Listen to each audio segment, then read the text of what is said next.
মানে এটা কথা ক'বলৈ গ'লে আপোনালোকে নিশ্চয় বদৰুদ্দিন আজমলৰ প্ৰতিক্ৰিয়া দেখিছে গীতাশ্ৰী তামুলীৰ সম্পৰ্কত যিবিলাক কথা কৈছে যিটো অশালীন মন্তব্য আগবঢ়াইছে সেই কথাটোৰ পৰা এটা প্ৰমাণ হ'ল যে বদৰুদ্দিন আজমল পাগল হৈছে এগৰাকী 70 বছৰীয়া আপোনাৰ মানুহ এটা ৰাজনৈতিক দলৰ প্ৰধান সেই মানুহজন যদি পাগল নহয় তেতিয়াহ'লে কোনো কাৰণতে ডক্টৰ গীতাশ্ৰী তামুলীৰ সম্পৰ্কত অশালীন মন্তব্য কেতিয়াও আগবঢ়াব নোৱাৰে গতিকে বদৰুদ্দিন আজমলক অতি শীঘ্ৰে পগলা পাঠকত লৈ যাব লাগে যে পগলা পাঠকত অতি শীঘ্ৰে চৰকাৰে বদৰুদ্দিন আজমলক চিকিৎসাৰ কাৰণে ব্যৱস্থাপনা কৰি পঠিয়াব লাগে যিবিলাকে বৰ্তমান সময়ত আসলতে বদৰুদ্দিন আজমলৰ এআইডিএফত এই মুহূৰ্তলৈকে তেওঁলোকে এআইডিএফৰ কৰ্মকৰ্তা হিচাপে আছে এআইডিএফৰ দলটোৰ লগত জড়িত হৈ আছে সেই মানুহবিলাকে আজিৰ দিনটোৰ পৰা এই এআইডিএফ আসলতে ত্যাগ কৰিব লাগে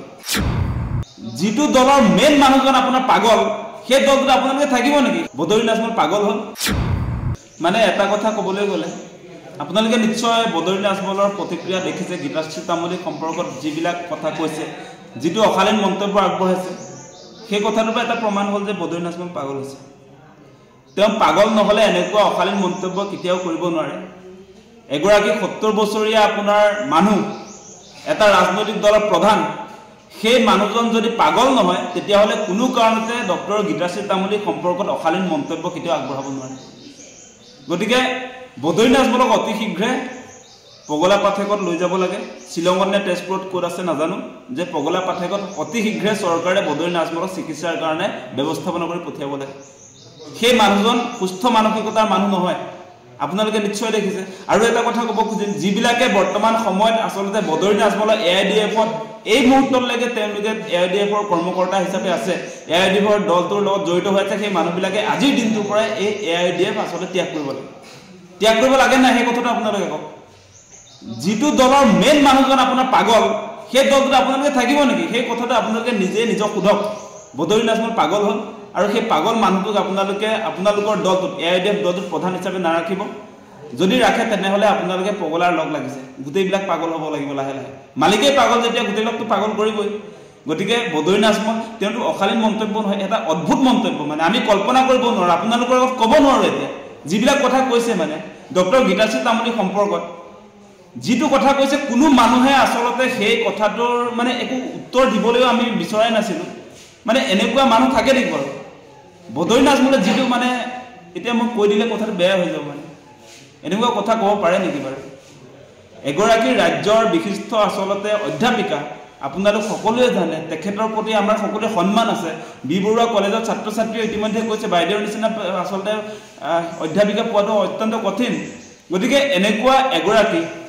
অসমৰ অধ্যাপকবিলাকৰ ভিতৰত এগৰাকী পণ্ডিত মহিলা তেওঁৰ বিৰুদ্ধে বদৰুদ্দিন আজমলে যিটো তৰল মন্তব্য আগবঢ়াইছে সেই বক্তব্যটোৰ পাছত আসলতে আমি কোনো কাৰণতে সহজে মানি ল'ব নোৱাৰো গতিকে বদৰুদ্দিন আজমলক যদি তেওঁ পাগল হোৱা নাই তেওঁ গ্ৰেপ্তাৰ কৰিব লাগে যদি পাগল হৈছে তেওঁক চিকিৎসা কৰিবৰ কাৰণে পঠিয়াব লাগে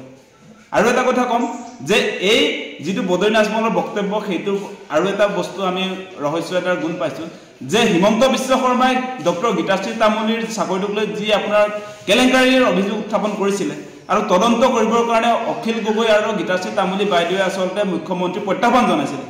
আৰু সেই প্ৰত্যাহ্বানটো গ্ৰহণ কৰিব নোৱাৰি মুখ্যমন্ত্ৰী হিমন্ত বিশ্ব শৰ্মাই কৈছে যে এই গীতাশ্ৰী তামুলীৰ চাকৰিটোক লৈ অখিল গগৈ বা তেওঁলোকে নিজে নিজৰ তদন্ত কৰিব লাগে নিজে নিজৰ তদন্ত আসলে কেনেকৈ কৰা হয় মোৰ বিৰুদ্ধে যদি অভিযোগ উত্থাপন হয় বেলেগেহে কৰিব লাগিব আপোনাৰ তদন্ত নিজে নিজৰ তদন্ত কৰে নেকি বাৰু হিমন্ত বিশ্ব শৰ্মাই নিজে নিজৰ তদন্ত কৰিব পাৰে কিন্তু কোনো আপোনাৰ মানুহে নিজে নিজৰ তদন্ত কৰিব নোৱাৰে গতিকে হিমন্ত বিশ্ব শৰ্মাই জানিব নিজে নিজৰ তদন্ত কেনেকৈ কৰে তেওঁহে এইবিলাক কাম কৰে আসলতে নিজকে ধোৱা তুলসীৰ পাত যে কৰে আপোনাৰ প্ৰতিটো কেলেংকাৰীৰ মাষ্টাৰ মাইণ্ড হিমন্ত বিশ্ব শৰ্মা হৈ থকাৰ পাছত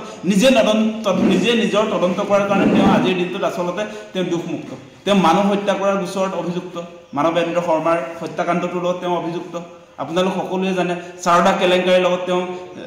আপোনাৰ অভিযুক্ত লুই বাৰ্লা কেলেংকাৰীৰ ক্ষেত্ৰত তেওঁ আপোনাৰ অভিযুক্ত ইফালে আপোনাৰ উত্তৰ কাছৰ 1000 কোটি টকীয়া কেলেংকাৰীত তেওঁ অভিযুক্ত আপোনাৰ আৰু এটা কথা আপোনালোকে জানে যে তেওঁ নিজে মুখ্যমন্ত্ৰী হোৱাৰ পাছত এফালৰ পৰা কেনেকৈ আসলতে তেওঁ ঘৈণীয়েকৰ নামত এটাৰ পাছত এটা সম্পত্তি গঢ়িছে আপোনালোকে নিশ্চয় দেখিছে যে মুখ্যমন্ত্ৰী হোৱাৰ পাছতে তেওঁ ঘৈণীয়েকে ৱৰ্ল্ড ক্লাছ ইণ্টাৰনেশ্যনেল স্কুল খুলিছে বান্দিয়া ইণ্টাৰনেশ্যনেল স্কুল নগাঁও দাৰিগজিত 107 বিঘা মাটি লৈছে কাৰ্বি আংলঙত 1000 বিঘা মাটি ল'বলৈ গৈ আছে মানে আপোনাৰ স্বায়ত্ত পৰিষদ অঞ্চলৰ মাটি সেই মাটি ল'বই নোৱাৰে আপোনালোকে নিশ্চয় জানে তেওঁ এটা পাছত এটা বাগান ক্ৰয় কৰি আছে, মাজুলীত মাটি লৈছে। গতিকে এফালৰ পৰা আচলতে হিমন্ত বিশ্ব শৰ্মা মুখ্যমন্ত্ৰী হোৱাৰ সুযোগত তেওঁৰ পত্নীয়ে গোটেই অসমখন আপোনাৰ নিজৰ হাতলৈ আনিছে, সেই কথাবিলাক আমি নজনা নহয়। গতিকে তেওঁ নিজে নিজৰ তদন্ত কৰে কাৰণে সেইবিলাক অভিযোগৰ পৰা তেওঁ আচলতে বাচি আছে আজিৰ দিনটোত। গতিকে এই গোটেই অভিযোগবিলাকৰ পৰা তেওঁ মানুহক ডাইভাৰ্ট কৰিবৰ কাৰণে আজি বদৰুদ্দিন আজমলক সন্মুখলৈ আনিছে। তেওঁ পলাব খুজিছে আৰু পলাব খুজি তেওঁ সন্মুখলৈ পঠিয়াইছে। এতিয়া বদৰুদ্দিন আজমল তেখেতৰ বন্ধু সেই কামটোৱে কৰিছে। গতিকে সমগ্ৰ অসমবাসীৰ ৰাইজক আমি আহ্বান জনাম, হিমন্ত বিশ্ব শৰ্মা তেওঁ যদি আপোনাৰ তদন্তই কৰিব নোৱাৰে তেনেহ'লে অভিযোগটো কিয় আনিব লাগে? অভিযোগটো কিয় আনিব লাগে? গতিকে এটা কথা স্পষ্ট, এনেকৈ মানুহক ব্লেকমেইল কৰি নাথাকিব। ব্লেকমেইল কৰিছে হিমন্ত বিশ্ব শৰ্মাই। গতিকে এনেকুৱা যদি আপোনাৰ প্ৰমাণ নাথাকে তেনেহ'লে এনেকুৱা ধৰণৰ অভিযোগ নানিব আৰু বদৰুদ্দিন আজমলক নহয় পগলা পাঠক নহয় গ্ৰেপ্তাৰ কৰক, সেই কথা আমি উত্থাপন কৰিছোঁ।